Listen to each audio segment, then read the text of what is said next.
Right, sir, what are you doing out here, and do you have identification on you?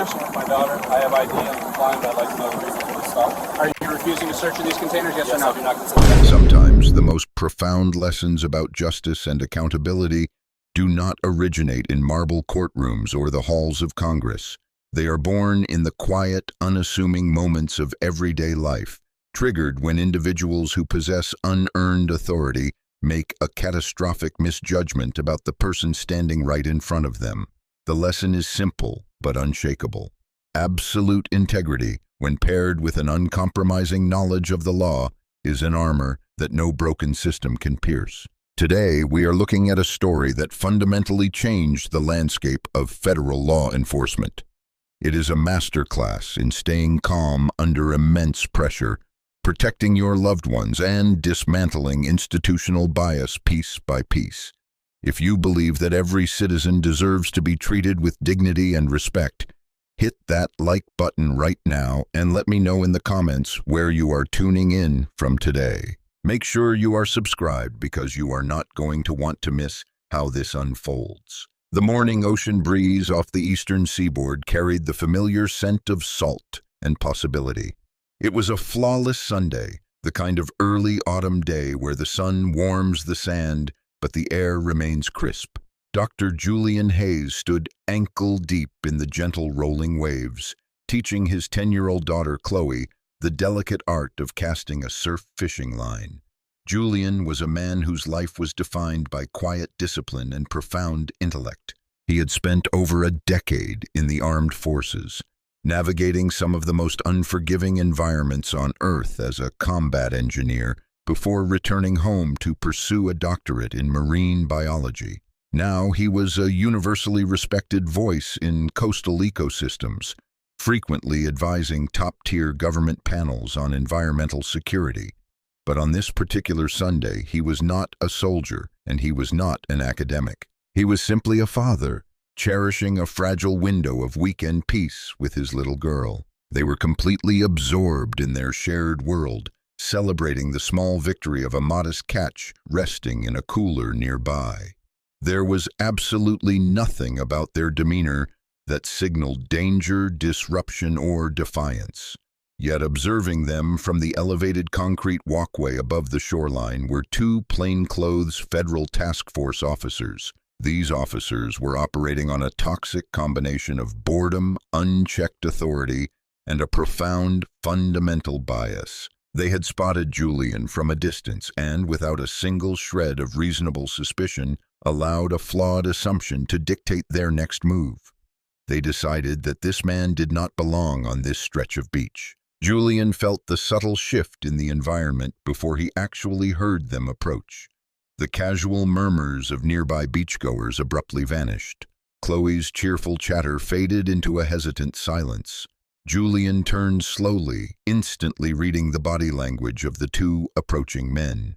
They walked with that aggressive, warm-shouldered swagger of individuals accustomed to forcing compliance through sheer intimidation. As they closed the distance, their badges swayed subtly from lanyards around their necks. They bypassed several other families enjoying the morning surf, locking their focus entirely on Julian and his daughter. Have you ever experienced that immediate, gut-wrenching realization that an interaction is going to go horribly wrong despite you doing absolutely nothing to provoke it? Drop a quick yes down in the comments if you know exactly what that tension feels like. The primary officer initiated the encounter without a basic greeting, without stating his name, and without offering any lawful justification for the stop. He immediately demanded identification and began aggressively questioning Julian's citizenship and his reasons for being at the oceanfront. Julian's internal alarms flared, but his outward demeanor remained as placid as the ocean behind him. He knew the law intimately. He knew that in a free society, simply existing in a public space does not equate to probable cause. However, he also knew the agonizing reality of his situation. Any sudden movement, any elevation in his voice could be deliberately misinterpreted as a threat. His ultimate priority was the terrified 10-year-old girl clutching his hand. Speaking with the measured, steady cadence of a man who routinely briefed defense committees, Julian reached slowly into his waterproof pouch and produced his state-issued identification. He clearly and calmly affirmed his citizenship and his lifelong residency in the area. But the officers were not interested in answers. They were interested in dominance. The secondary officer began circling like a predator, intentionally invading Julian's physical space, while the primary officer demanded immediate access to Julian's locked equipment boxes resting on the sand. This was the pivotal moment. Julian looked the officer dead in the eye and explicitly refused consent to any search. He calmly articulated his Fourth Amendment protections against unreasonable searches and seizures. He pointed out the total absence of a warrant, the lack of any exigent circumstances, and the sheer illegality of a fishing expedition through his personal property. He did not yell, he did not posture, he simply built a verbal fortress of legal facts. But the officers, blinded by their own unchecked bias and accustomed to bullying people into submission, completely disregarded the Constitution. Without a moment of hesitation, the primary officer kicked the equipment box over. Expensive, specialized gear scattered across the wet sand. Among the debris was a sealed, meticulously labeled glass container holding a marine water sample. It was the absolute final piece of physical data for a massive environmental project Julian had been working on for nearly 2 years. The glass rolled dangerously close to the crashing waves. When Julian took a single, instinctual half-step forward to protect the fragile container, the officers instantly escalated, metal ratcheted against bone. Before the surrounding crowd could even gasp, Julian's hands were violently wrenched behind his back and locked into steel handcuffs. He was placed under arrest for alleged obstruction. The emotional toll of that exact second cannot be overstated. Chloe, witnessing her hero, her protector, suddenly immobilized and treated like a violent criminal, let out a scream that shattered the peaceful morning. It was a sound of pure, unadulterated heartbreak, the kind of trauma that imprints on a child's soul forever. She desperately wrapped her arms around her father's waist, sobbing hysterically into his shirt.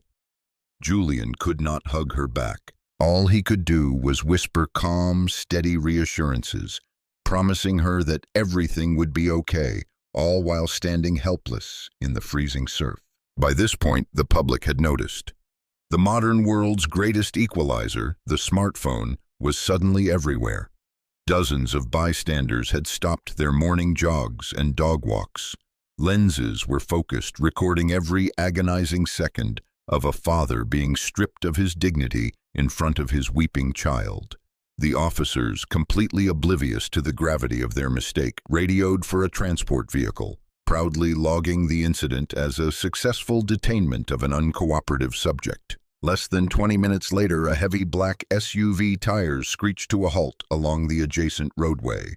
Out stepped the regional shift commander, a veteran law enforcement official who immediately realized he was walking into a nightmare.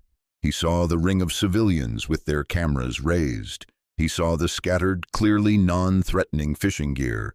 He saw the sobbing child. And he saw his 2 officers standing defensively, completely failing to articulate a single lawful reason for the handcuffs they had deployed. The commander approached Julian, preparing to deliver a standard bureaucratic apology and quietly make the problem disappear. But Julian Hayes was not about to let this disappear.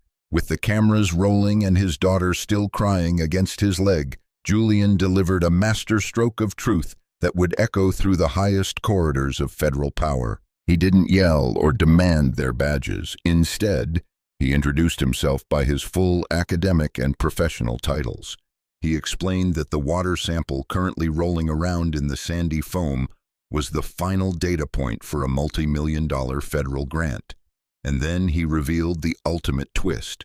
The grant was commissioned by the very same Department of Homeland Security that these officers worked for. Julian was the lead investigator on a nationwide task force explicitly tasked with analyzing, documenting, and eliminating the exact type of baseless, assumption-driven profiling he was currently surviving. He looked the stunned commander in the eye and calmly stated that he was scheduled to present his final comprehensive report to the agency's executive directors in Washington, D.C., in exactly 48 hours. The officers hadn't just unlawfully arrested a civilian, they had handcuffed the government's premier expert on their own misconduct, destroyed federal evidence, and provided him with the most compelling, undeniable first-hand case study imaginable. If you are loving this incredible turnaround, make sure to hit that subscribe button right now. We cover stories exactly like this every single week, and you won't want to miss what happens next. The color completely drained from the commander's face. He barked a frantic order, and the handcuffs were instantly removed. Julian slowly brought his bruised wrists forward, rubbing the circulation back into his hands, before finally dropping to his knees to wrap his little girl in a desperately needed embrace. The crowd stood in absolute silence, capturing the profound emotional weight of a father comforting the child who had just watched him endure an unspeakable humiliation. Julian didn't leave quietly. He methodically documented the scene. He photographed the dumped gear, collected the contact information of over a dozen willing witnesses, and audibly requested the preservation of all body-worn camera footage. By the time Julian drove his exhausted daughter back to their home, the first video uploaded by a bystander had already surpassed 500,000 views. The internet did what the internet does best. It demanded accountability. The footage of Chloe crying against her handcuffed father became a national symbol of systemic overreach. It wasn't just a trending topic, it was a cultural earthquake. By Monday evening, the agency's public relations department was in total meltdown. By Tuesday morning, the exact day Julian was meant to deliver his academic presentation, the Department of Justice had launched an aggressive, parallel civil rights investigation. Journalists began digging, and what they unearthed transformed a single tragic morning into a damning indictment of a broken culture. The two officers who had ruined Chloe's Sunday didn't just make a single mistake. Investigative reporters uncovered a deeply buried trail of internal complaints. Dozens of similar encounters entirely targeting minorities based on false assumptions had been quietly swept under the rug by their supervisors for years. They had been protected by a bureaucracy that prioritized avoiding bad press over protecting the public. But this time, the public was watching, and Julian Hayes had the unyielding power of the truth on his side. The fallout was catastrophic for the agents and transformative for the system. Roughly a year later, the federal criminal trial commenced. The evidence was absolutely overwhelming. The jury was presented with pristine security footage, 12 different angles of cell phone video, and the heartbreaking 911 call a terrified Chloe had managed to make from her father's phone. But the most devastating piece of evidence was the presentation of Julian's own multi-million-dollar research, proving that this incident was not an anomaly, but a mathematical certainty within that specific precinct. Both officers were found guilty of multiple federal civil rights violations, including false arrest and the deprivation of rights under the color of law. They were sentenced to federal prison and permanently stripped of their ability to ever work in law enforcement or government security again. Simultaneously, Julian's legal team launched a devastating civil lawsuit. The jury listened in tears as child psychologists detailed the severe emotional trauma Chloe had endured, describing how her inherent sense of safety had been fundamentally shattered. They listened as legal experts dismantled the agency's failure to train and discipline their rogue officers. When the four-persons stood to read the verdict, the courtroom held its breath. The jury awarded Julian and his family nearly $14 million, the largest compensatory and punitive payout of its kind in the agency's history. But Julian didn't stop at financial compensation. He leveraged the massive settlement to force a binding federal consent decree. The entire regional office was placed under extreme independent oversight. Every single officer was mandated to wear body cameras, New strict protocols for public engagements were drafted based directly on Julian's own research, and a civilian oversight board was established to ensure that no complaint would ever be buried in a file cabinet again. Several high-ranking supervisors who had previously protected the corrupt officers were terminated or forced into early retirement. Through immense pain and terrifying pressure, a father had utilized his intellect and his unshakable composure to completely rewrite the rules of engagement for an entire federal sector. A few months after the gavel fell for the final time, Julian and Chloe returned to that exact same beach. The sun was shining, the water was calm, and they cast their lines into the surf just like they had done 100 times before. Chloe was a little older, a little wiser, and carrying a weight no child should have to bear, but she was smiling again. The greatest takeaway from this incredible saga is not just that bad actors eventually face the consequences of their actions. It is a testament to the immense world-changing power of holding your ground. When confronted with ignorance and unearned aggression, Julian Hayes did not fight back with his fists. He fought back with a brilliant mind, a flawless understanding of his rights, and an ironclad commitment to exposing the truth. He absorbed the humiliation of the moment to ensure that his daughter and thousands of others would never have to endure it themselves. Thank you so much for reading and watching. If this story moved you, please share it with someone who needs a reminder that the truth always comes to the light.